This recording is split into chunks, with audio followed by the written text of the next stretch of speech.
Storytime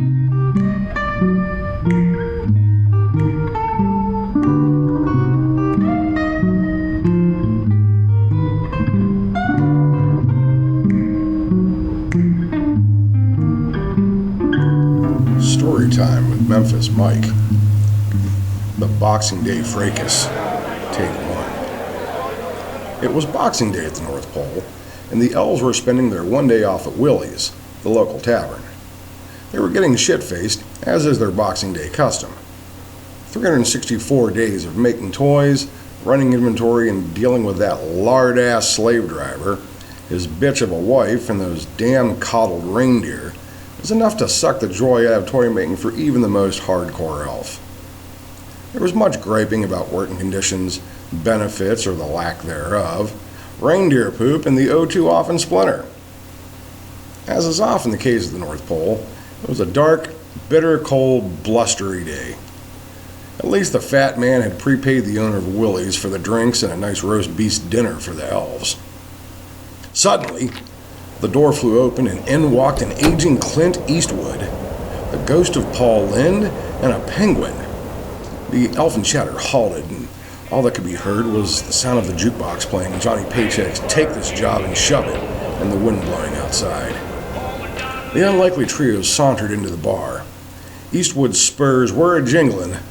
The penguin's useless wings flapped, sending melting snow droplets all over, and the ghost of Paul Lynde cackled and remarked that he hadn't been so cold since they embalmed him.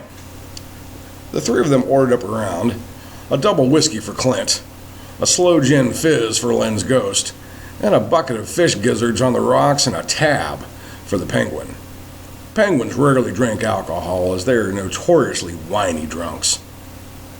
The elves slowly got back to their own festivities, chatting away about the fat man and enjoying their roast beast, when the ghost of Paul Lynde decided it was time to start a conga line. He reached for the nearest elves and shouted, "Come along, tiny dancer! Let's put those cheeks together and make an ass of ourselves!" The elves were not amused. Elves don't like line dancing of any sort, let alone conga lines. Three of the elves attacked the ghost of Paul Lynde, or at least they tried to. Being a ghostly apparition, he's mostly ectoplasm, and they dove right through him.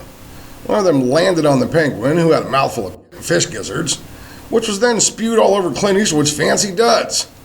Things were about to get ugly. Eastwood turned slowly on his bar stool, grimaced and hissed, "Feeling lucky, elf?"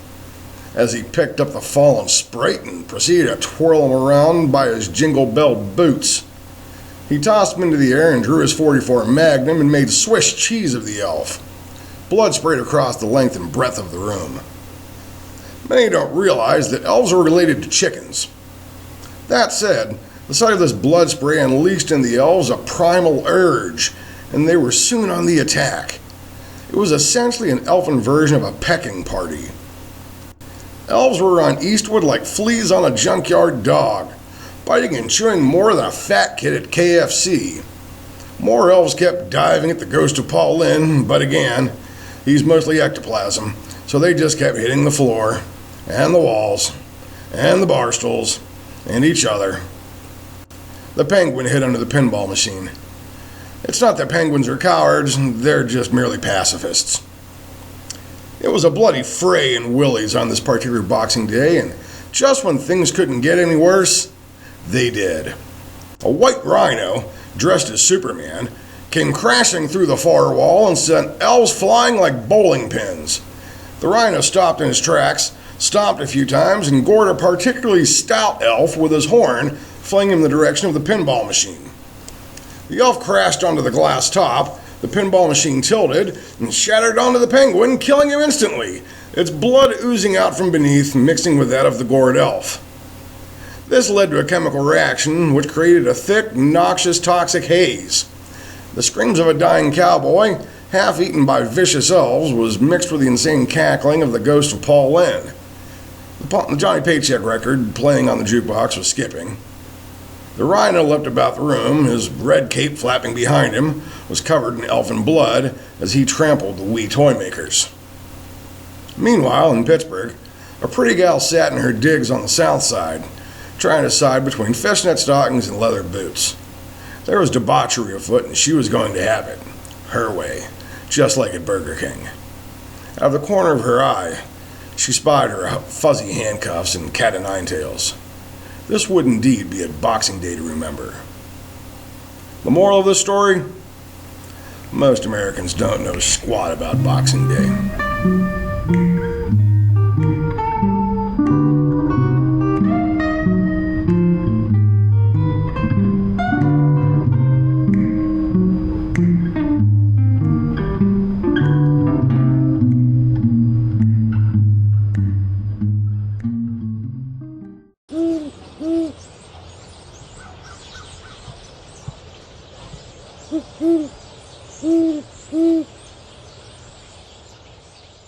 Owls. I've had some issues with owls. Don't get me wrong, I don't dislike them, but they have, on occasion, scared the crap out of me. In fact, I'll tell you a couple of owl stories. Feel free to laugh and then remind me of it every time you see me. I used to live in a small town in Ohio called New Philadelphia. It was about a 30 or so minute drive from where my dad had a vacation home at Tappan Lake. His second wife never really liked the place, so Dad had stopped going there. I'd stop out once a month or so to check on the place for him, and if something needed repaired, I'd take care of that too. It was a nice little place with 2 bedrooms, front and back porches, fireplace, and a number of black walnut trees on the property. I learned to loathe black walnuts. If you ever hit one with a lawnmower and had it come flying back at you, you'll understand why.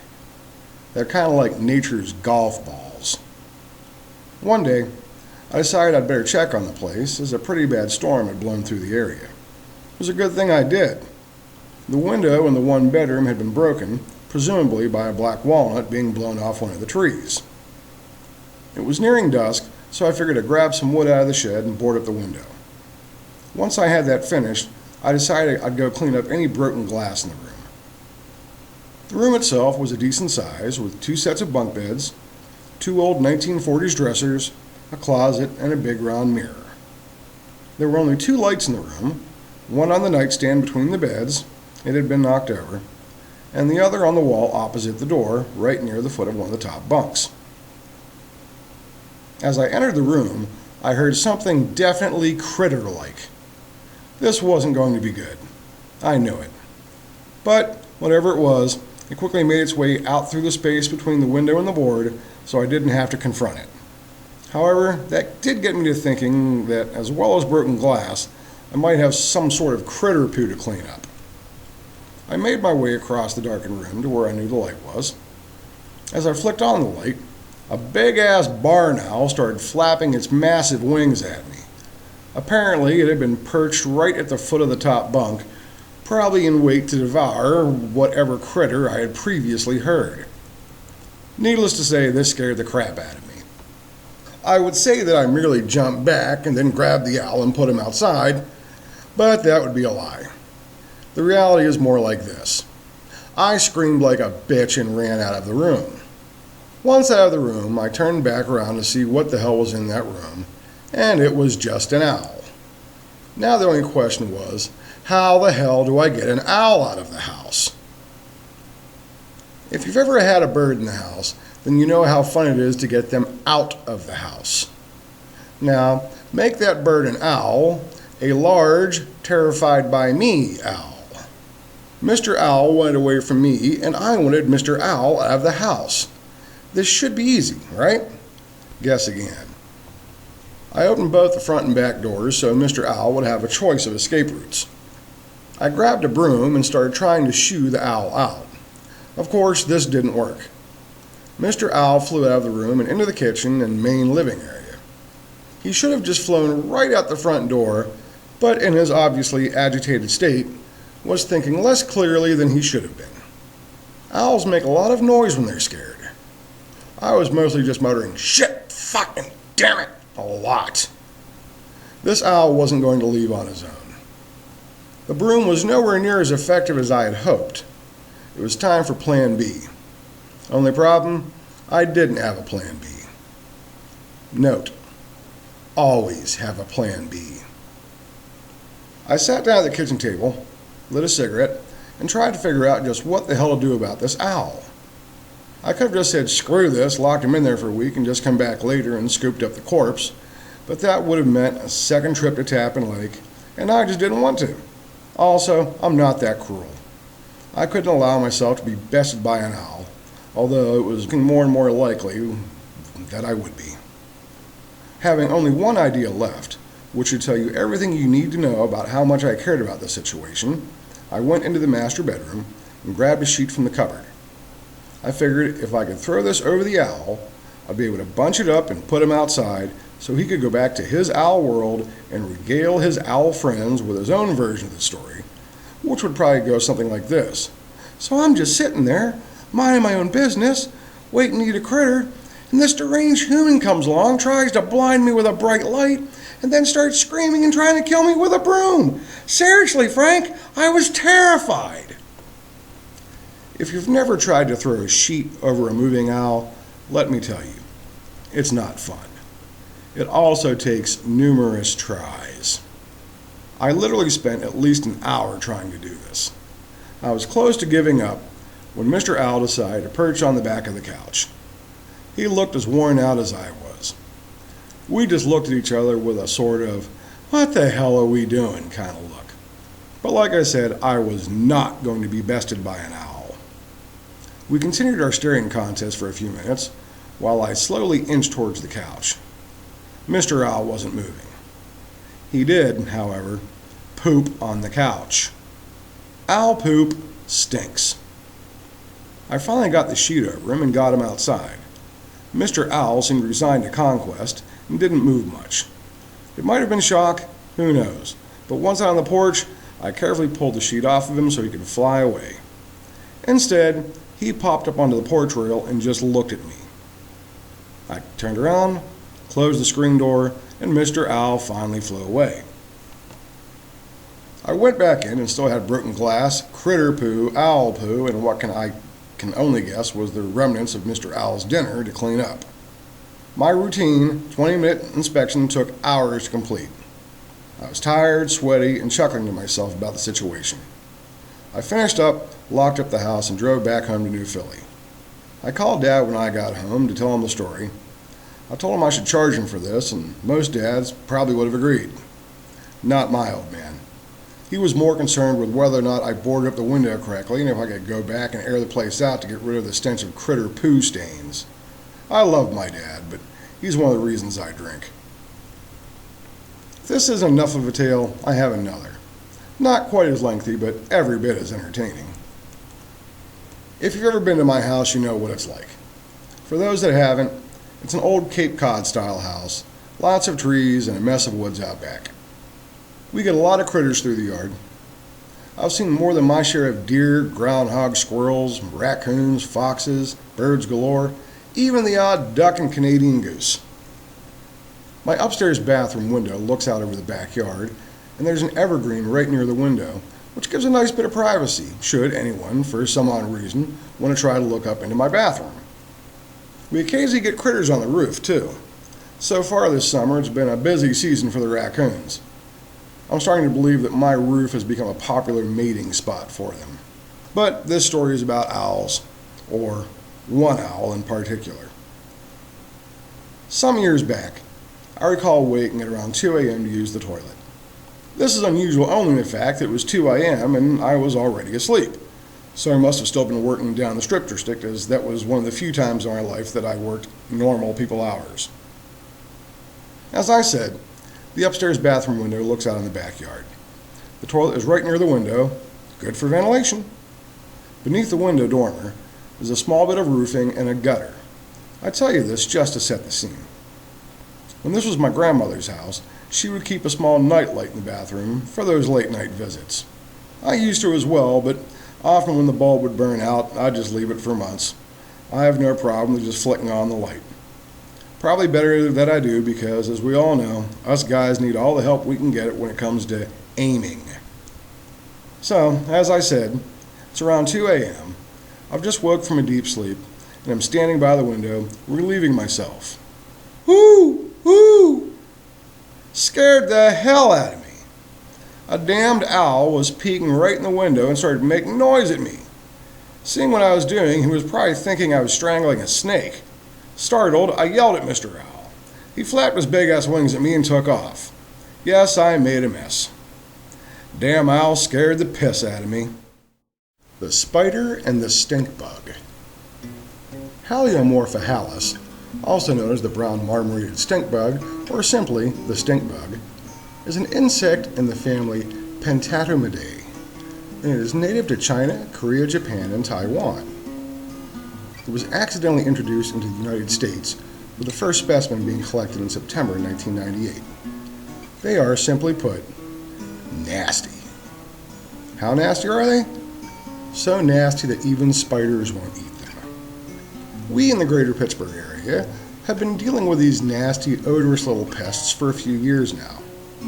Here at our house, we haven't had much of a problem with them, though. Every so often, we'll catch one in our trap, or find one behind a curtain, sneaky little bastards, and pop it live into the trap, where it lives out a fiendish, real-life horror show of being surrounded by the corpses of other Haliomorphohalis that have ended up there.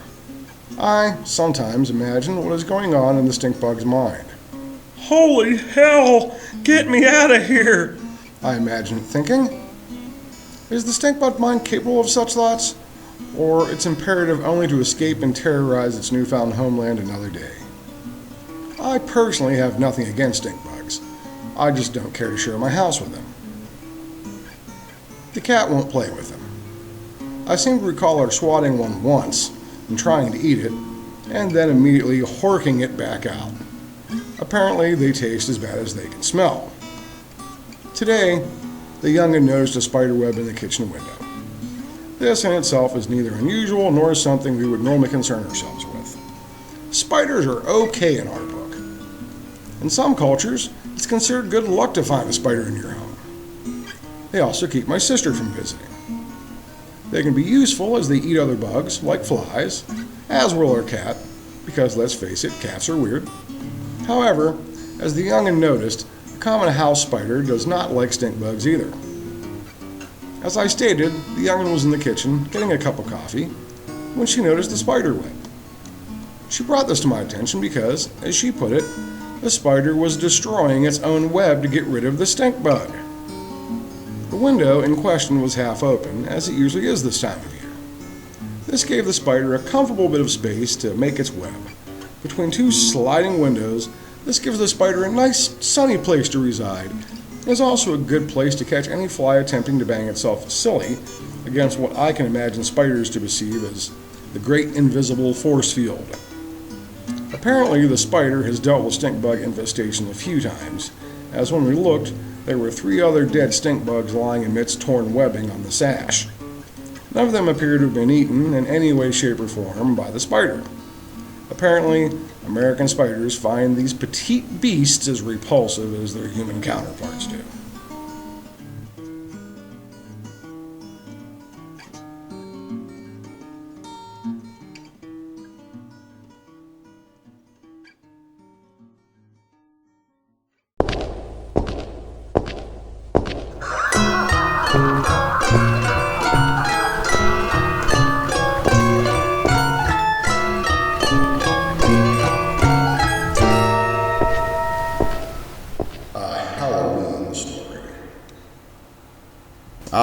Halloween. The one night of the year where it's considered normal to dress up and beg for candy. For some of us, we call that Tuesday. But seriously, if you grew up in the US of A, chances are you have fond memories of Halloween from your childhood. I know I do. Our mom loved Halloween. She would make us the greatest costumes, and she would encourage us to dress however we wanted. Most people have a favorite Halloween costume from their childhood. I know what mine was. When I was about 11, our dad had lost a bunch of weight, about 80 pounds or so, and he had all these old pairs of fat guy pants. He had them stacked up, getting them ready to go to Goodwill, and I snuck in and grabbed 2 pairs. I found that if I bent one leg back, I could get it into a pant leg. And then I put the other pair on over top of that, and did the same with the other leg. I decided to tie shoes to my knees while doing this. It made me look like a midget.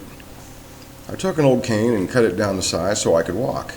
I got pretty good at this and went to Toulouse-Lautrec that year for Halloween. This could, however, explain why my knees are shot. An ex-girlfriend of mine has the best Halloween costume story ever. Well, I think it's great. She's always seen it as traumatic. Her mom was the type to live vicariously through her kids. One year, she dressed up my ex as a box of popcorn. She painted a garbage can with red and white stripes and hand-painted the old popcorn box logo on it. She cut out holes in the bottom for her legs, and then she put my ex into it and filled it all the way to the top with real popcorn. My ex-girlfriend grew up in the city, so I guess they didn't go door to door as much as suburban kids. There was usually a big Halloween party up the street at the church, and that's where she went. So, her dad walks her in her armless box of popcorn costume up the street to the party. Here's where the fun begins. In a word, pigeons. As my ex and her dad were making their way up the street, flocks of pigeons descended on them, going after the ton of popcorn that made up her costume. Her arms were stuck inside the costume, so she couldn't even try to shoo them away. Her dad tried batting away at them, but come on, if you've ever seen any bird, let alone a pigeon, go after popcorn, you know they weren't giving up. My ex, she screamed and cried and was scared to death and begged her dad to take her home. Her dad, probably not wanting the money spent on making this costume to go to waste, let alone facing the wrath of his missus, managed to get her to the party with her eyeballs intact. Still screaming and crying, with much popcorn missing from her costume, she always swore it was the most traumatic memory of her childhood. Personally, I think it's the funniest damn Halloween story I've ever heard.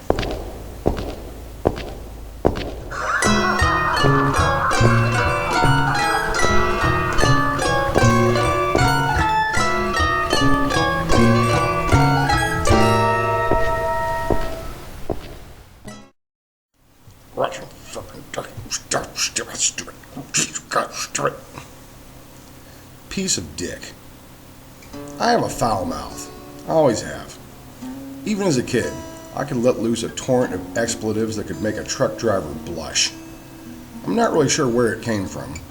Mom rarely said more than damn, and Dad's preferred swearing was God damn it, usually aimed at myself, my brothers, or any combination of the three of us.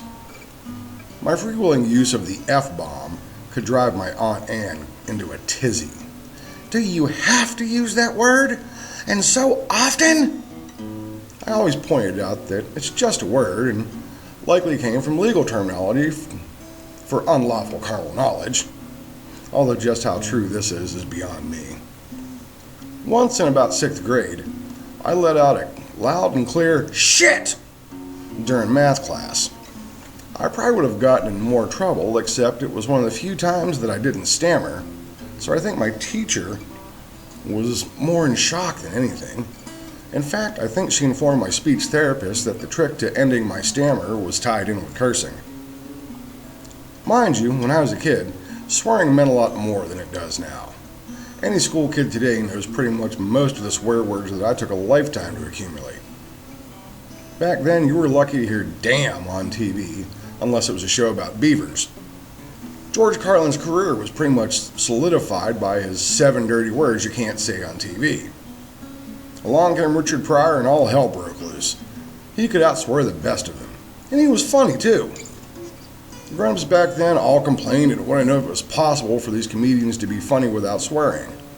Personally, I liked it. I found cursing and swearing added emphasis to any conversation. By my 30s, swearing was so much a part of my vernacular that I didn't really even notice it anymore. I'd say, "How the fuck are you?" to the local preacher when I ran into him. He didn't seem to mind. I got a real education on cursing when I started traveling overseas. When we think of British swearing, most Americans think of the word bloody. Well, let me tell you, from first-hand experience, they cuss a bloody lot more than that. My good friend and one-time UK booking agent Two-Tone was, and probably still is, brilliant at letting his expletives fly. However, being an Englishman, although he swears he's Welsh, but that's a story for another day, his cursing is greatly different than American swearing. Sure, he'll use damn, shit, and the occasional fuck or fucking, but he takes it all to new heights with words like twat and pillock. He suffers from intense road rage, as obviously he's the only person in all of the UK with complete and utter knowledge of the correct way to drive, and he obviously believes that all other drivers should adhere strictly to the traffic codes. That said, my all-time favorite swear of his happens most often when he's driving. Someone will do something on the road and it gets his ire up, and he'll let forth with a mighty, "Get out of the way, you great dozy twat!" which is usually followed by, "Bloody pillock!" This always got a laugh from me. I've many times taken the thunder from his road rage by pointing out that, at least in American English, a dozy twat would be a sleepy vagina. This would bring gales of laughter from anyone else in the car, but Two-Tone would just turn red as a steamed lobster, and I'm personally surprised that his head never exploded. Not to be outdone are the Australians. Before my first trip there, I'd never really thought of them as a swearing people. Sure, they might let a "crikey" slip now and then, but from phone conversations I'd had with my friend Mark, he always seemed seriously taken aback when I'd call him fucker. I never meant it in a harsh way, just things like, "Damn, fucker, that was funny." He asked if motherfucker was also used with great frequency by Americans, to which I agreed that yes, it is. Upon arriving in Australia, I found that the Aussies have us all beat when it comes to swearing. Their lexicon of profanities is almost glorious in its beauty. To call it creative would be an understatement. In Oz, I learned such now favorite terms as fuckwit and fuckknuckle, both of which I learned from an Australian preacher. They can hell, damn, shit, piss, fuck, motherfucking just about anything else better than anyone I've ever heard. What truly amazed me was their use of the C word. In America, that's one that we rarely ever use. If you're unsure of the word I mean, allow me to put it in the context that my friend DJ did. He's a frequent user of this particular word and once used it in mixed company, much to the dismay of our friend Suze. DJ was discussing someone and said, "This country person." He changed the word mid-breath as Suze looked ready to disembowel him with her bare hands, something Australian women are fully capable of doing. I've found that learning to swear in foreign languages means learning how to swear all over again. Europeans tend to find being called a pig or a moose or a hunk of meat far more insulting than being called a motherfucker. Which, if you think about it, if she's a mother, she's already... oh, never mind. You get the idea. While amusing in its initial novelty, learning to swear in, say, German or French or Italian becomes tedious if not used with any frequency. This has led me to rethink my own vulgar language. In the past few months, I've made a conscious effort to not swear as much. Oh, I think it, but I don't always say it. Sure, I still let the F-bombs drop if I'm out with my friends having a few drinks, or if I'm home working on something and say smash myself with a hammer, but I've really been trying to tone it down. My Aunt Ann would have been proud. A particular problem has come about due to this. The profanity has been balled up in me for a while now, with only occasional venting. I've been finding myself, during such spurts, coming up with totally new, at least to me, cuss words. Just the other morning, I was having a really rough day. Everything that could go wrong seemed to. I was in a truly foul mood and really was trying not to be so grumpy. Then it happened. Some inanimate object caught my anger and I called it a piece of dick. The dam broke at that point. Everything became a piece of dick. My goddamn piece of dick computer was being a piece of dick. I didn't want to hear that piece of dick Depeche Mode song on the piece of dick radio. Almost every phrase that came out of my mouth for the next 2 hours included piece of dick. The young'un found this humorous. She rarely swears, and being a sweet, gentle, and polite soul, forgives me for my often foul mouth. However, this string of pieces of dick just tickled her fancy. She noted that it sounds just so silly. She thought that perhaps I was trying to cheer myself up by saying such a silly thing. If she had been anyone else, I would have bashed her piece of dick skull in with a piece of dick hammer or a damn piece of dick 2x4. But, like I said, she's just so sweet and so gentle, I can never get angry with her. So yes, I did cheer up a bit. For the past few days, using the term piece of dick has becoming a running joke around our house. Even the cat is accustomed to hearing it now. Normally when I swear, the cat will run out of the room as she knows that some inanimate object is about to be hurled. Now I can yell, "Piece of dick!" at the top of my lungs and the cat won't even bat her tail. My rough day is long over and I'm really trying not to be so vulgar. Who says you can't teach an old dog new tricks? But really, piece of dick? That's funny.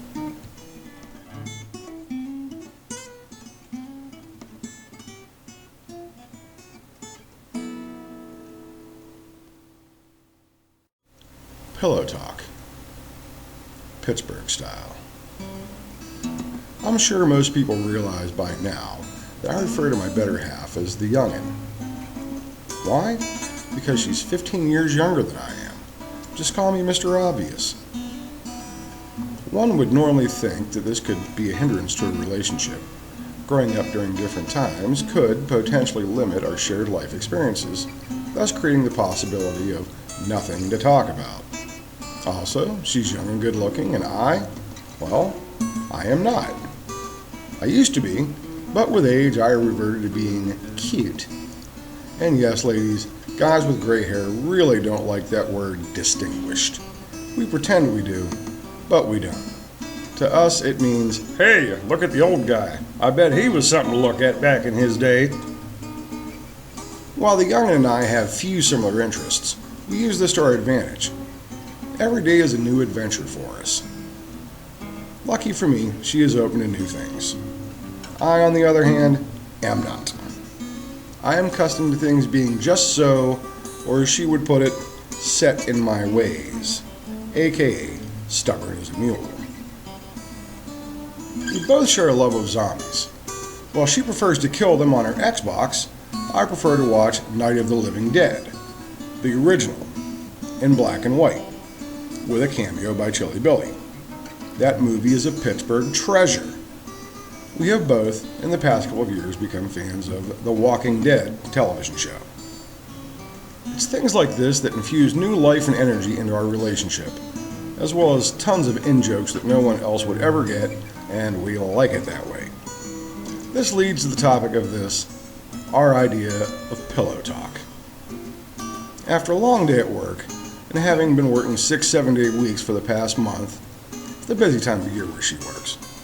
She came home, and after she put on her comfies, I made us some popcorn and we snuggled up on the couch to watch more zombies.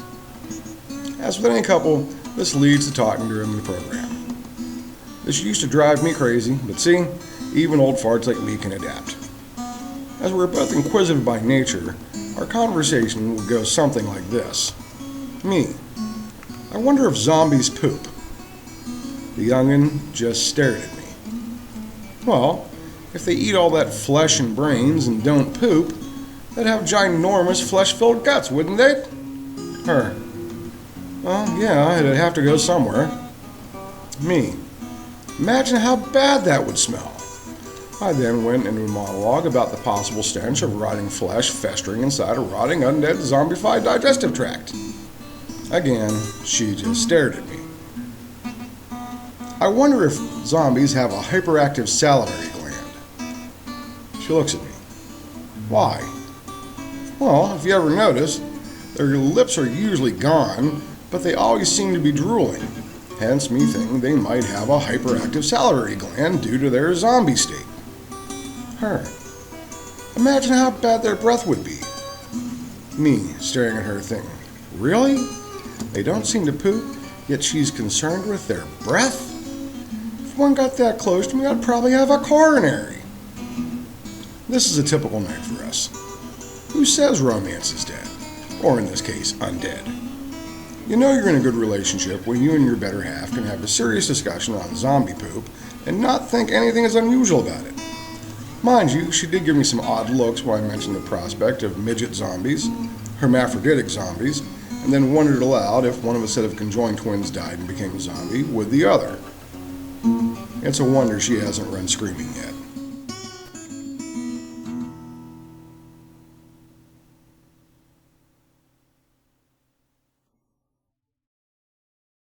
They're my superpowers, boss.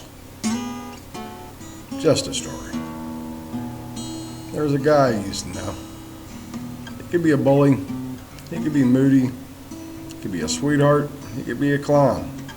In short, he was just a regular guy. He had his good and bad days just like everyone else. He also happened to have Down syndrome. His name was David. David was just a few years older than me, and our birthdays were just a few weeks apart, so that gave us some similar points of reference. He had an infectious laugh and his own unique sense of humor and style. For a large man, he loved to dance. He would literally spin himself in time with the music, and few people have ever enjoyed music quite the way he did. David's appetites in life were voracious. He loved food. He loved his friends, and most of all, he loved his superpowers. His superpowers were large magic markers that he would occasionally talk to. While this may sound odd to most people, I understood it. These superpowers helped David cope with the world. They boosted his self-confidence, and they were his solace when he was frightened. Most of us have a crutch of some sort. Maybe it's cigarettes or drinking, or maybe it's a certain someone in our life. David was lucky. His crutch was replaceable. Whether an oversized Sharpie or a bingo dauber, he had his superpowers, and they worked magic. David had a lifelong struggle with his weight. Simply put, the man just loved food. At one point, he was working really hard to get his weight under control. He had often admired my black leather biker jacket, and I promised him that if he could get his weight under 200 pounds, I would give it to him. He eventually succeeded, and I gave him the jacket. He rarely wore it, as he felt it was too stiff and heavy. But hey, a deal's a deal. So far as I know, he had that jacket until his last days. David lived only a few blocks from me, and I often saw him in the neighborhood. He enjoyed walking to the corner convenience store and usually get soda or some snacks, and many people in the area knew him by name. While not a terribly loquacious man, David would always give a wave, or when he saw me, a "Hi, boss!" He almost had his superpowers with him. Once I ran into him while he was out walking, and I asked him if he had them with him. He gave me the most incredulous look and explained, as if I was simple, that his superpowers kept him safe. I guess we can add talisman and good luck charm to their magic powers. David will most definitely be missed. He'll be missed by his friends, family, co-workers, and his residential and vocational staff, past and present. He could always bring a smile to my face, and I'm sure that I'm not alone in this. In times like these, I wish I had my own set of superpowers, boss.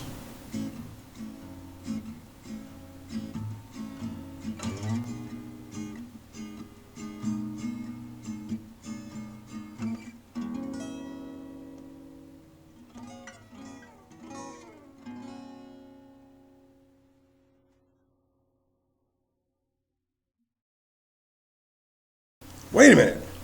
Was that Elvis? There used to be a show called Nashville. I never watched it. Spent a fair bit of time there, and I'll just stay content with the real thing. I always preferred Memphis anyway. From 2002 to 2004, I spent a lot of time in Tennessee, most of it in the small town of Linden. Most of you have probably never heard of Linden, and there's really no reason you should have. It's a nice little town with a population of well under 1,000 people. It's the county seat of Perry County. I remember when they put in that second traffic light. What makes this town like Linden special and memorable is the people. Sure, it's beautiful country down there. And if you like the outdoors and country living, it's the kind of place you'd love. But for me, it will always be about the people. A good friend of mine, and that's a term I don't use lightly, he lives there. His name is Billy Poor. If you're a fan of rockabilly music, then his name is probably well known to you. In his years, he's been a dancer on the old Milt Grant show, a recording star in his own right as well as with the Trendells, a songwriter, music publisher, and more.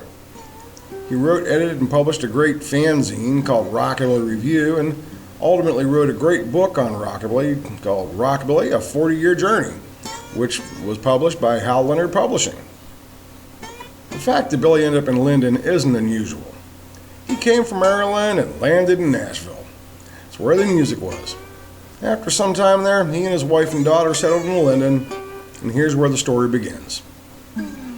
I was playing at a festival in Jackson, Tennessee, and Billy was also there. Also there was her daughter and her best friend.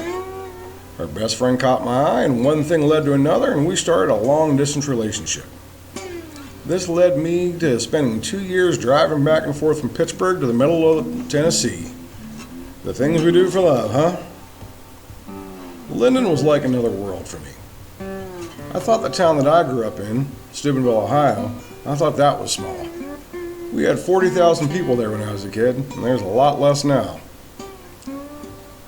Since leaving high school, I spent a lot of time in large cities, Columbus, Cleveland, New York City, Pittsburgh, as well as a few small towns like New Philadelphia and Kent, Ohio. I've traveled all over the country and started traveling overseas. This little Tennessee one-light town was, at least to me, a trip. At first glance, there wasn't much going on there. To call it quiet would be an understatement. But, to the trained eye, there was always something going on. The people in the community could have been characters from a TV show or a movie. It was like Mayberry, but a bit more odd. The long arm of the law was essentially one man, a sheriff who went by the nickname of Beer Belly, beer for short. If that wasn't enough, he answered to the local judge, Judge Pee-wee. I kid you not, Pee-wee. Pete was the kind of guy who got away with drinking and driving by having police escort. Pays to be the big guy, huh? Linden is the kind of town where everyone knows everyone and everyone else's business. To a privacy-minded northerner like myself, this took some getting used to. Within hours, everyone knew I was Miss Terry's fella from up north. That pretty much became my name. At the time, I don't believe there was a bar in town. Tennessee has some crazy liquor laws. Linden had the next best thing, a gas station that sold beer, and had tables set up in it for the locals to enjoy a couple of cold ones while discussing the weather, fishing, politics, or that northerner courting a local gal. Shopping in the area was a hoot. There weren't many stores to choose from. For groceries, you could either go way out to the Piggly Wiggly, which eventually closed down, or the Food King in town. There was also another little market I remember, but more about that one later. There was a video store, the B&H Diner, 2 sit-down restaurants, the Rusty Hook, which specialized in seafood, mostly catfish, a dollar store, and my personal favorite, Crazy Faye's. If you wanted Confederate memorabilia, and really, who doesn't, Crazy Faye's was the place for you. Need a bust of Elvis? Faye had it. Need a Confederate soldier lamp? Faye had that too. Need a black velvet Elvis with a Confederate flag draped over his shoulder? I'm pretty sure Faye had that too. Not everyone in town was a character. Most were just normal, everyday people of the more rural variety. You really couldn't ask for nicer people. Everyone was always exceptionally friendly there. I made some good friends there, and I'm proud to say that we're still friends. I was always surprised that I never made the front page of the local paper. It was a small weekly publication called the Buffalo River Review. It was usually maybe 10 pages or so, all the news fit to print and then some. My favorite section was the local goings-on. It would usually be a number of pages dedicated to local events, visitations, and gossip. There would be blurbs like, Ellie Mae Sudbauer was visited by her sister Mildred from Murfreesboro this weekend. Or, the Nelson twins, Gavin and Bubba, took first place in last Sunday's mud bog. It was quaint, but always struck me as very Mayberry. I loved reading the paper over and over and over. We kept a stack of them in the bathroom for just such a purpose, and yes, we had indoor plumbing. Each page was filled with amazingly normal, average characters, each given their moment in the sun. And you know, isn't that what being mentioned in the local paper is all about? My all-time favorite local character, though, was an old guy who was fixated on Elvis. I mean, this guy had Elvis-itis bad. He dressed like a normal old guy, except for his jet black Elvis wig and Elvis sunglasses. I remember well the first time I saw him. I was making my second trip to visit my lady friend and had some friends from Cardiff, Wales with me. I'm glad because they too witnessed his Elvisness. We'd stopped in a little market on the outskirts of town, looking for some toiletries and whatnot. Had I known at the time that Fred's Pharmacy was there, and that was where one goes for such things in the greater Linden area, I never would have stopped, nor would I have run into this guy.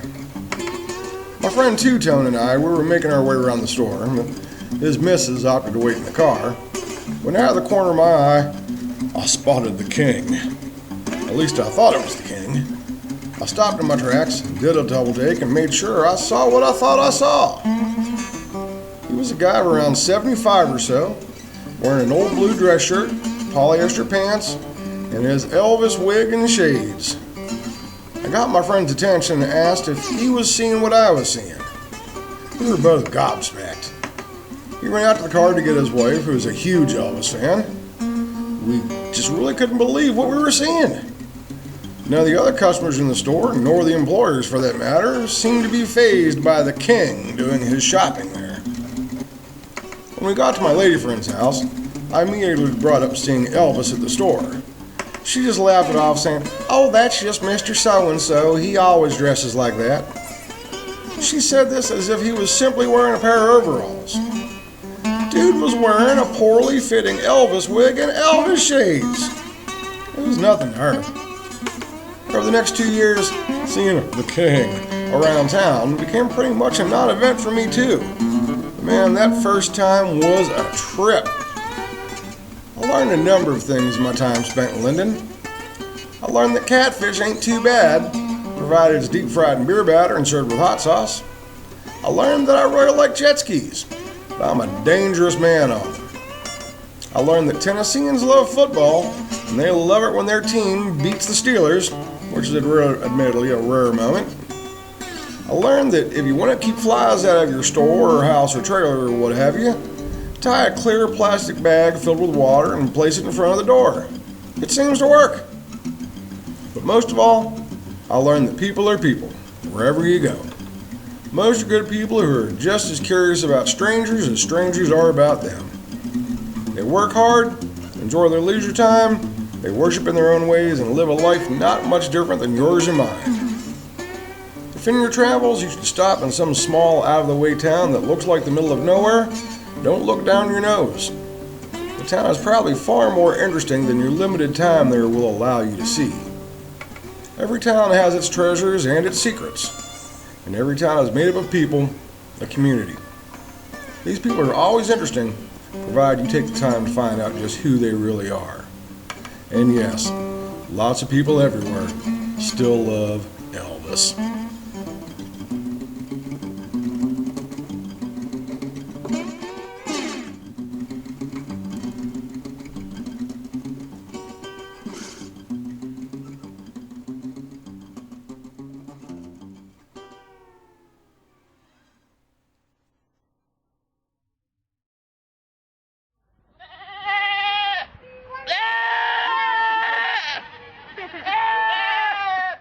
Screaming goats. My theory. Many of you have probably seen the screaming goat videos. If not, these are videos where goats yell and scream with surprisingly human voices. Although I've never been a huge fan of goats, I don't have a problem with them, but I have spent some time in their company. I've never heard one scream like a human in real life, but lo and behold, here they are.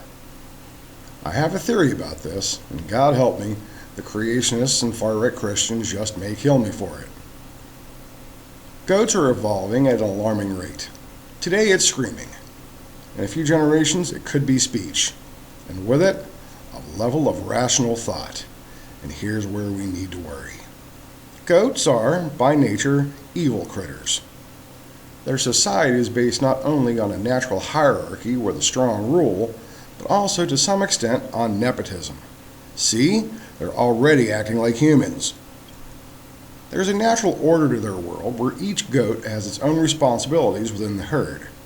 We need to concern ourselves with their potential ability to reason and plan. For all we know, goats could be, at this very moment, plotting to overtake the planet. We've all seen Planet of the Apes. Why not Planet of the Goats? Our own speech center is thought to be in Wernicke's area of the brain, near the auditory cortex.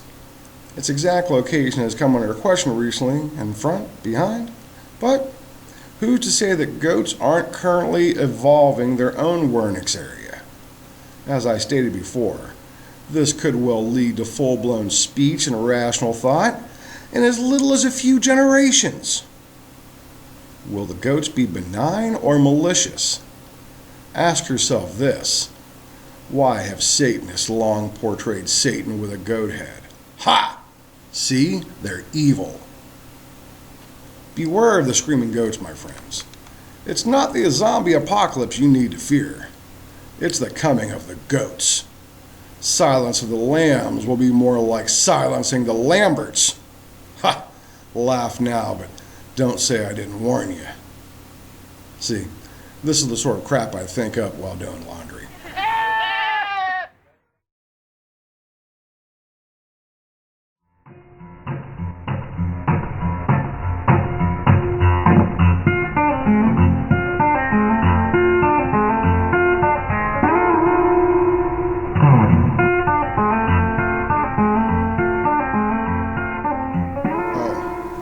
Don't drive on drugs. Dropping ass and driving are rarely a good combination. I say this from experience. In fact, after the last time I did this, sadly it happened more than once, I didn't drive for 2 years. No, I wasn't cited or arrested or anything of the sort. I was simply too freaked out.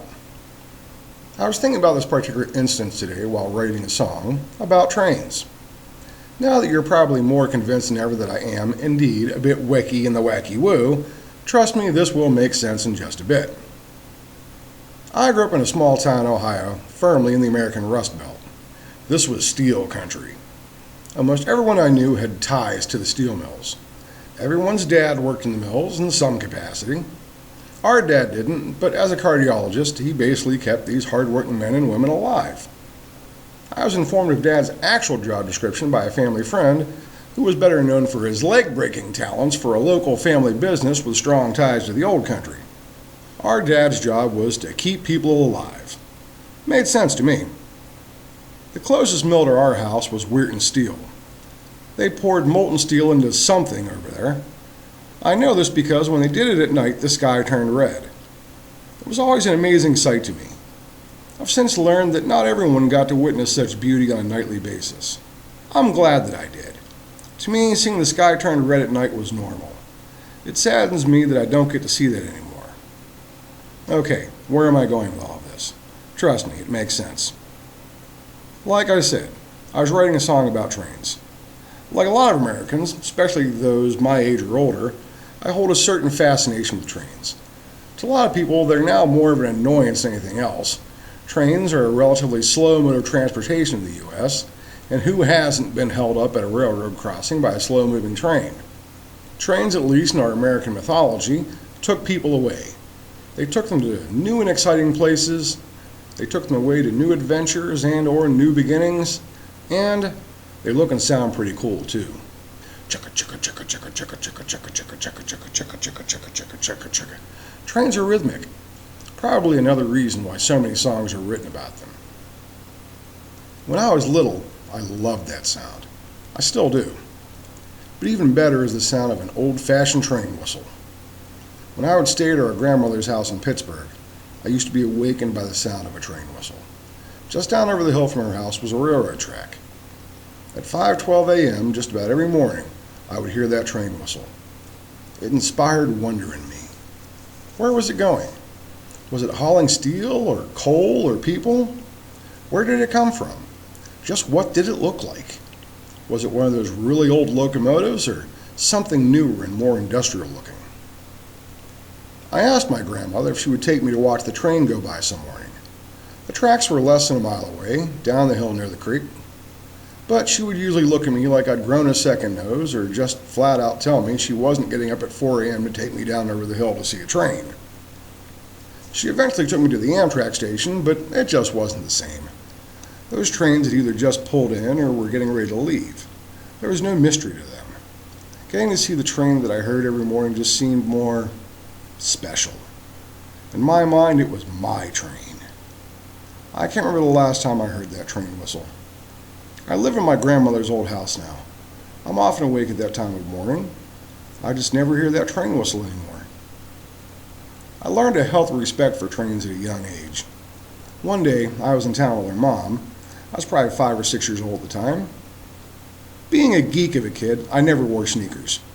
I always wore dress shoes, big, black, heavy, clunky ones, because I used to love getting dressed up. My, how things have changed. I remember we had parked in the parking garage near a place my friends and I called Dirty Book Ronnie's, which was right by the railroad tracks. As we walked out of the garage and down the street to run whatever errands we needed to run, I recall my foot slipping as I walked on the tracks and my shoe getting wedged between the rail and the railroad tie. It was stuck in there, but good. Tried to pull my foot out with the shoe, but no luck. Mom tried, still no luck. Then we heard the train coming. It was one of those oh shit moments that we all have in life. Mom yanked me out of my shoe. If I was being dramatic, I would add that she did so just in the nick of time. But in all honesty, the train was still a fair bit down the track and wasn't exactly moving at any great speed. Mom was, however, less than thrilled that my shoe was about to be destroyed. She tried to extract the shoe from the railroad tracks, but no luck. A guy came out from the garage and tried his luck, still no go. If it hadn't been for the impending train, I imagine an Arthurian competition. Various people would try their luck yanking the shoe from the tracks, and whoever managed to do so would save the day. No such luck. Train came by and destroyed the shoe. I was left standing there wearing only one shoe. And not being smart enough to remove that shoe, we walked, I hobbled, the rest of the way to the Hub, the local department store, and I was forced into a pair of sneakers. Neither of us were happy about this, for different reasons. But at least I learned to watch my step and to not mess with trains. So what does this have to do with driving under the influence of hallucinogens? Well, the song I wrote today references memories about the train whistle, the red skies at night, our mom, and my shoe getting stuck. While writing it, I took an ambling stroll down memory lane. And thinking of the Weirton steel mill, I remembered a night in 1984. A friend and I had taken his mom's new car and gone to a bar in Pittsburgh. While there, I made the acquaintance of a young lady who just happened to have a small quantity of the aforementioned illegal drug. She was nice enough to turn me on to some.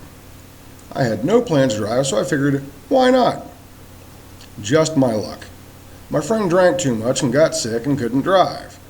This left me to do the driving, in his mom's new car, on acid. Honestly, I couldn't tell you just how fast or slow I drove us home. I could never keep track of time when on that stuff. What I do know is, we got stuck waiting for a train near the Weirton steel mill.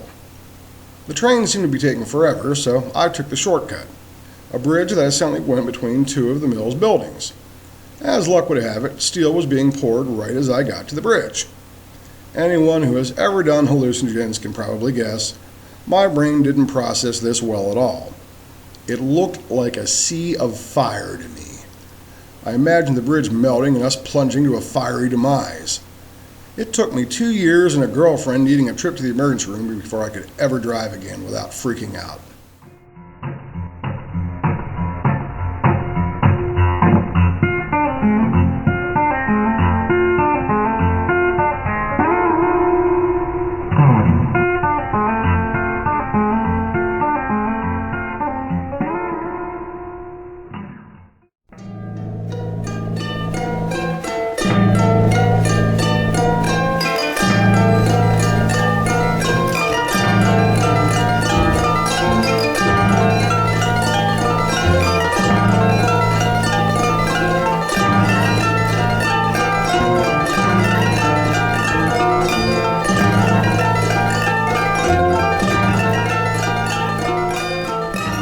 Like something out of a Stephen King novel. For whatever reasons, I love Groundhog Day. I love the silliness of it. depending on whether or not the groundhog, Punxsutawney Phil, sees his shadow, we'll either have 6 more weeks of winter or spring will arrive early, in about 6 weeks. The small town of Punxsutawney, Pennsylvania, is only about 75 miles from my house, yet I've never gone there before for the big celebration. Why? No one ever wants to go. I obviously know some real fuddy-duddies. This year, though, the young'un suggested we go. This came out of the blue. She called from work on Thursday and suggested we go to see the groundhog. I was stoked. By the time Saturday arrived, our plans were loose, but we had a plan at least. We would leave around 3 a.m. for the 90-minute drive and go see the groundhog and the festivities. The weather wasn't supposed to be too cold, so it sounded like a fair bit of fun. I had planned to take a nap from about 8 to about midnight, but honestly, I was too excited to sleep. Some friends suggested we leave earlier. I mistakenly thought this might be based on some previous experience. I was wrong. I'm pretty sure they just thought it was funny. When we got to Punxsy, we stopped at Sheetz for drinks and snacks, and then drove to the local shopping plaza to get our tickets and await the bus to Gobbler's Knob. This, for the uninformed, is where Phil allegedly resides, as well as the spot for the main groundhogian festivities. Needless to say, we had a lot of time to kill. Over an hour. Had we been better informed, we would have tailgated, as many others were doing. The parking lot was abuzz with revelers. You know you're in for some fun when there's tailgating going on. People drinking and cooking out in a parking lot, that's fun. After some looking around, we got our tickets for the bus and festivities. 2 please, $10. We boarded the bus around 5 a.m. and rode on up to Gobbler's Knob. The weather wasn't too bad, about 38 degrees and a steady drizzle. It's Pennsylvania and it's February. Mild and dry usually ain't going to happen here this time of year. The ground was pretty much mud and straw and more mud, and I was really wearing the wrong shoes. Gobbler's Knob is, essentially, a small gated forest. The residents of Punxsutawney have been reveling in the mythological and meteorological prognostications of the local groundhog, Phil, for over 128 years. Needless to say, this is a big deal. So big, in fact, that a movie was made based on it. There are between 25 and 30,000 of Phil's faithful followers in attendance, despite the mud. Punxsutawney's Groundhog Day celebration has sort of a small-town fair feel to it. Rows of vendors selling fried crap, a bonfire, and of course, rows of porta-johns. Heck, there were even protesters. I went to take a look, but they were just Westboro Baptist types spewing their unique mix of hate and theology for all to ignore. But the real action was down at the stage. There was live music, a troop of young girls dancing, and dancing, and dancing. I thought they'd never go away. For all I know, they're still on that damn stage dancing. 2 MCs kept things moving along, just telling corny jokes and doing random corny skits. Any possible use of the name Phil was bandied about. I was disappointed they're not using Philistines or paraphernalia, but that's just me. In keeping with the theme and the local mentality, there was a Phil Robertson of Duck Dynasty fame impersonator doing a corny sketch about switching the family business from duck calls to groundhog calls. Hey, I never said this was cutting-edge entertainment. It was all about being corny, hokey, and for the most part, family-friendly. At one point, 2 large raised cauldrons of sorts started spewing fire, and fireworks were being set off, all to the strains of the theme from Star Wars. Standing there, surrounded by leafless trees and 25,000 people cheering, it began to seem like something out of a Stephen King novel. The smoke, mixed with morning fog and the mist from the steady drizzle, illuminated the light from the fires and fireworks in such a way that it had a truly eerie effect. The Mad Men MCs, one in a top hat, the other in a groundhog hat, hooping and hollering on the stage, made it feel like a bizarre religious ritual was taking place. I was waiting for the ground to open and a 60-foot, millennia-old horned groundhog with fiery red eyes to emerge and be fed a series of local silk-robed children. An offering by the faithful to bring a timely end to winter, or risk 1,000 years of continuous snow and ice. Maybe the faux tree stump on stage would burst open and a sea of groundhogs would swarm out and devour the audience. Okay, maybe I drink too much coffee. Finally, after what seemed like hours of corny family fun, the moment had arrived. The members of the inner circle, those who tend to Phil's every wish and whim, proceeded towards the stage. They looked resplendent in their black morning coats and top hats. We were standing right along their path, so we got a good look at them. They all looked thrilled to be there. These guys probably hadn't slept in days, but it was all worth it to them. What's good for Phil is good for Punxsutawney. With much pomp and circumstance, the inner circle members were introduced, and finally the moment we had all been waiting for. Wait! There was a medical emergency. The EMTs were called down by the stage. I can't say for sure, but I think someone fainted from all of the excitement. On with the show. Phil, looking more heavily sedated than your average groundhog, was taken from his place of honor inside the foe's stump on the stage. With all of the noise and explosions, the poor thing would have had to have been sedated. As they took him out, I joked to the young'un that he was going straight for his handler's jugular.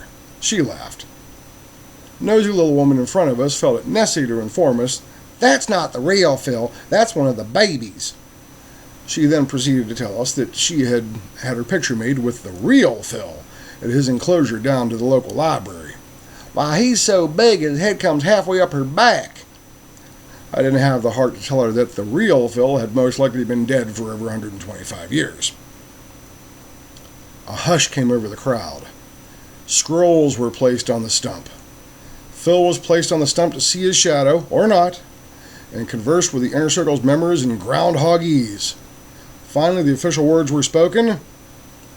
"A Super Bowl winner I will not predict, but my weather forecast you cannot contradict. Why, that's not a football, but my shadow I see.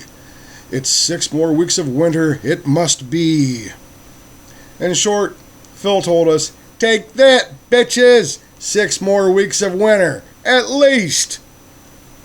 Did we really expect anything different? No. Will I go back to see Phil again? Most likely, yes. If you've never gone, do yourself the favor.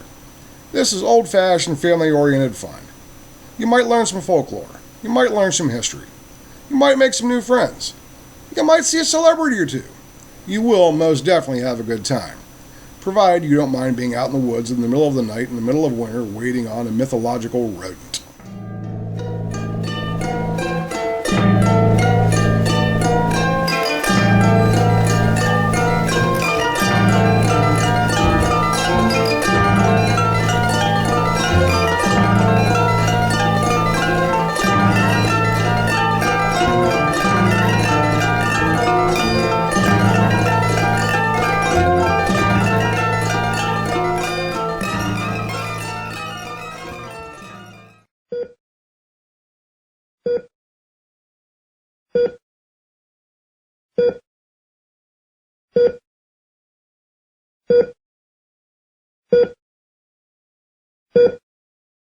Minty Fresh. Having a heart attack is highly overrated. I don't recommend it for anyone. Worst of all, it wasn't anything like you see in the movies. I was expecting the whole Fred Sanford moment, clutching at my chest and calling out, "I'm coming home! Lord Almighty, I'm coming home!" No such luck. The day started pretty awful. I'd been out late the night before to see a friend's band. They were in from California. I'd been working 60 to 70-hour weeks and really just pushing myself to the limit. I woke up late and seriously I felt like shit. The gal I'd been dating had a really bad flu bug or something, and she kept whining that it felt like she had a brick in her chest. I figured this is all it was, and I was mentally making plans to make her life hell for passing this malady on to me. I only had one client to see that day, but had scheduled a long day with him, so I was really dreading going in. I knew I should just stay home and get some rest, but being self-employed, that was rarely an option. I tried to call to let my client's family know I was running behind, but no answer. I was hoping to luck out and they had canceled, but that's not how it turned out. I made it to my client's house, and he was there with his grandfather, who spoke very little English. Oh joy. I knew I wasn't going to get much data from Grandpa, so I went about my usual day of checking to see if he'd taken his psych meds and try to sense his mood. Luckily, he was in fine spirits, so it shouldn't be too tough of a day. As the day wore on, I just felt worse and worse. I tried repeatedly to contact my client's parents to see if one of them could come home so I could just leave, but no such luck. I just dragged myself through the day hoping for a quick and painless death. Be careful what you wish for. My client's dad finally showed up around 5 p.m. and I updated him on his son's condition for the day. The dad tried to get me to stick around for a while, but as I just felt like total crap, I simply left. I was home in minutes and still feeling like death warmed over. I thought a soak in the tub might help. Every part of my body ached. I was exhausted too. There are few things in this world as miserable as feeling sick and tired, so I dried off and dragged myself to bed. No sooner had I laid down when my teeth began to ache like nothing I had ever felt, and I broke out in a cold sweat. I knew, instinctively, that I was having a heart attack. Alone. This couldn't be good. I ran downstairs, gulped a handful of aspirin, and made one of my less brilliant ideas, and drove myself to the emergency room. Make a note of this. Don't do this. Call an ambulance. To make sure I didn't croak en route, I made myself chain smoke the whole way. This may sound crazy, but there was a method to my madness. This made me cough and choke a lot, thus keeping my heart in rhythm. Again, not a brilliant move. But I took the gamble and it worked for me. Don't do it. I'm lucky I didn't die in the car. En route to the hospital, I phoned my dad. As usual, he was busy, but I told him, "Shut the fuck up and listen. I'm having a heart attack and I'm on my way to the hospital." I then hung up on him, as I was doing about 80 miles an hour, chain smoking and having a heart attack. I didn't need to push my luck any further by trying to talk on the phone as well. The emergency room would have been laughable had it not been for my condition. I made my way to the desk and told the lady, before she could finish asking what I wanted, that I was having a goddamn heart attack. She jumped up, yelled for a nurse, and hurriedly wheeled a wheelchair under me, just as I was starting to collapse. This was the last good thing that happened to me at the hospital. She then wheeled me over to triage and right into a wall. My body fell forward, my head hit the wall, and all I could think was, I'm going to die with my head against a wall. Not exactly classy, nor the way I've often pictured the end would be. If I have to go, on stage would be nice. Under a beautiful supermodel would also work. Slumped against a wall, in a wheelchair, not so much. Before the nurses out there yell at me, let me say how much I love and appreciate nurses. It's a tough job. That said, the triage nurse was a fucking useless moron. The info that she needed she could have obtained just as easily while wheeling my dying carcass in through the big doors to where the doctors hide, as she could in her little triage room. If a person is having a heart attack, do not ask them to get out of the chair and walk in. She did. She checked my blood pressure, and to her amazement, it was something like 300 over 200. I suggested, calmly, that this just might have something to do with me having a fucking heart attack, and how I thought that now would be a good time to wheel me through the aforementioned big doors to wherever the doctors were hiding. Luckily, she agreed. Back into the rickety community wheelchair I went, and bang! Right into the big swinging doors. It never occurred to her to push the button to open them. This was the point when I started laughing out loud at the absurdity of it all. Next up were two emergency room nurses that I will simply call Dumb and Dumber. How these two obviously misplaced rocket scientists managed not to kill me is beyond my comprehension. I could feel my life ebbing away with each weaker and weaker half-assed beat of my dying heart. I just kept laughing because it was like something out of a bad comedy. Nurse Dumb, again, tried to take my blood pressure. I suggested she look at the chart. Her associate, Nurse Dumber, tried to stick a needle in me, and due to my grossly elevated blood pressure, blood shot out everywhere. Nurse Dumber then decided it was in everyone's best interest to stop what he was doing, grab some paper towel, and try to clean it up. Finally, a doctor stuck his head in the door and suggested that it might be best to leave the mess to housekeeping and tend to the patient. I suggested a doctor nose in the door that, just maybe, since he had actually graduated from medical school, that he might want to join our little party and actually attempt to save my life. He seemed to take umbrage at my feeble request and suggested that Nurse Dumb give me some nitroglycerin.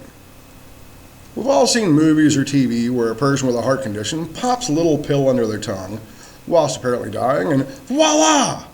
They're okay again. Guess what? It works.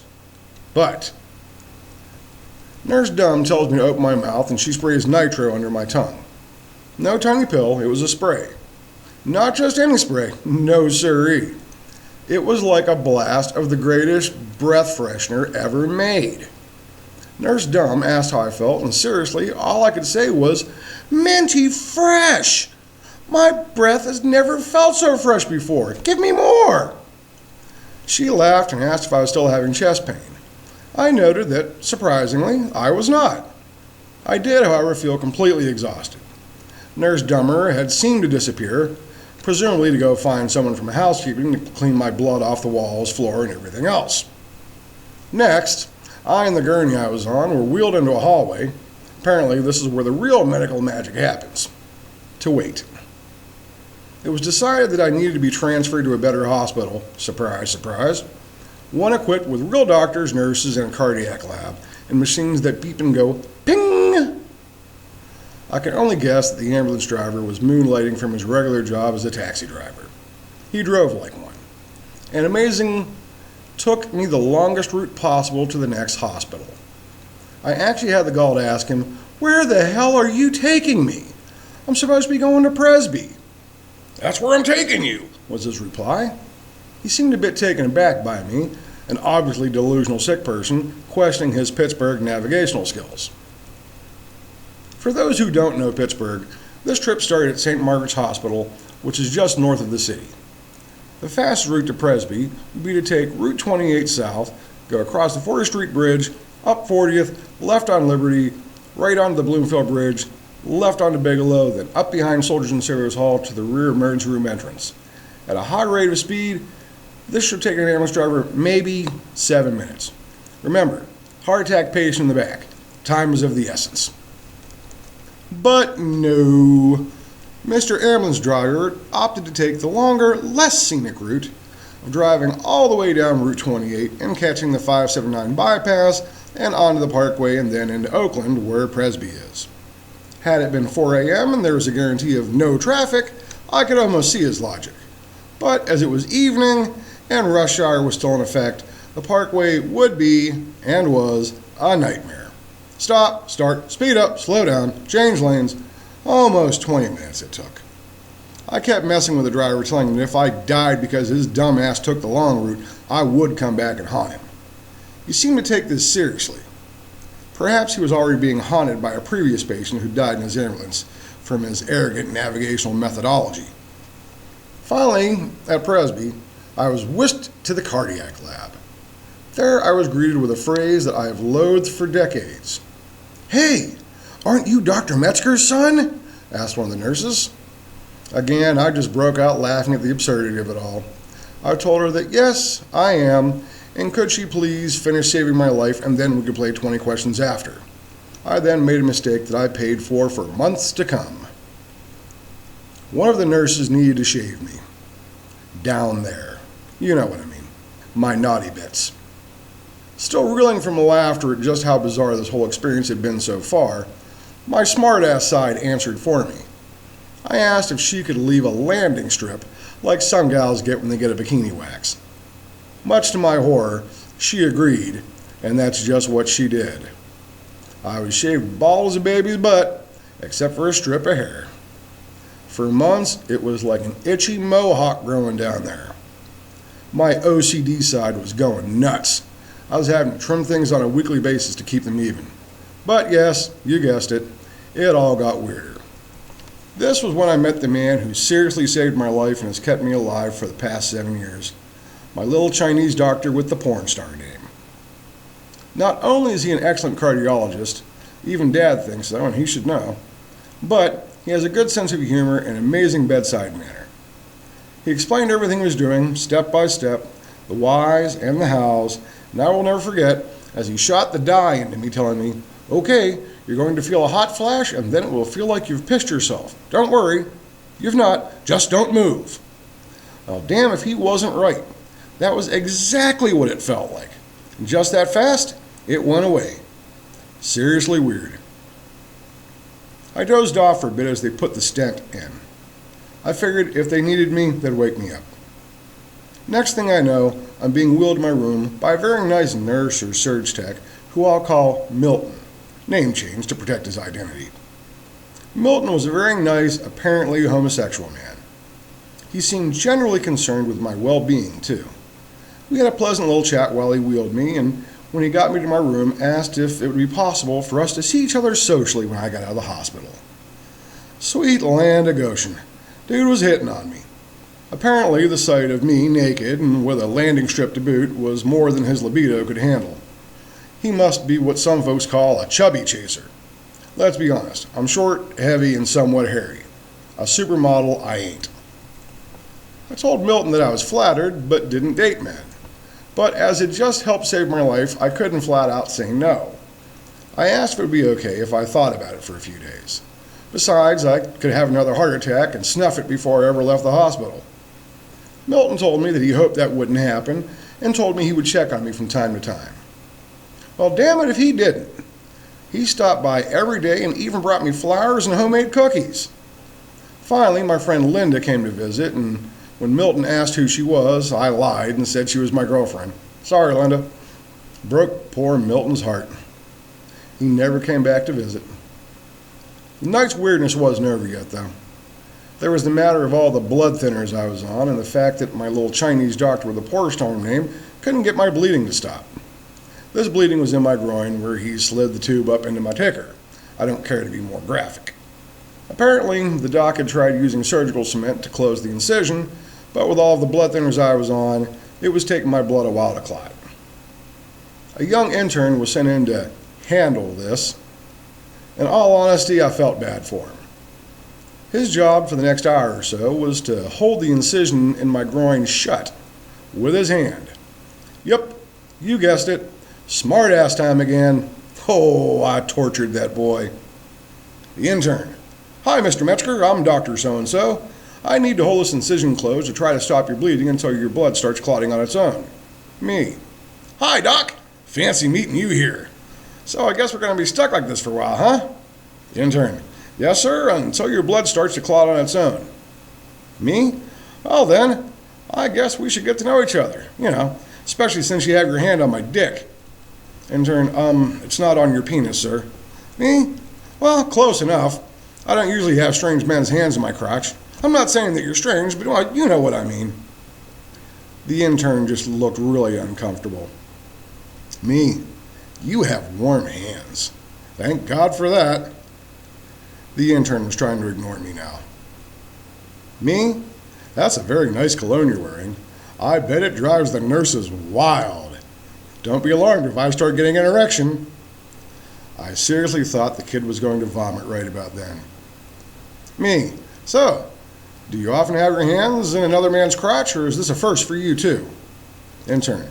Mr. Metzger, I'm just trying to stop the bleeding. Me. Oh, and I thank you for that. Uh-oh. Did I just feel a twitch down there? Intern. Mr. Metzger, you just had a massive heart attack. I think you should be getting some rest instead of talking so much. Me. I guess a blowjob is out of the question then, huh? Intern. Mr. Metzger, please stop talking. He ignored me after that. Some people just have no sense of humor. Maybe he should have asked Milton to hold the incision closed. I bet he wouldn't have minded.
This has been Storytime with Memphis Mike, written by me, Memphis Mike. Original music by me, Memphis Mike. I'd like to dedicate this to the youngin', as well as to my friend Carlessa. Thank you, brother, for always believing in me. Copyright 2015. Michael C. Metzger. All rights reserved. Remember that.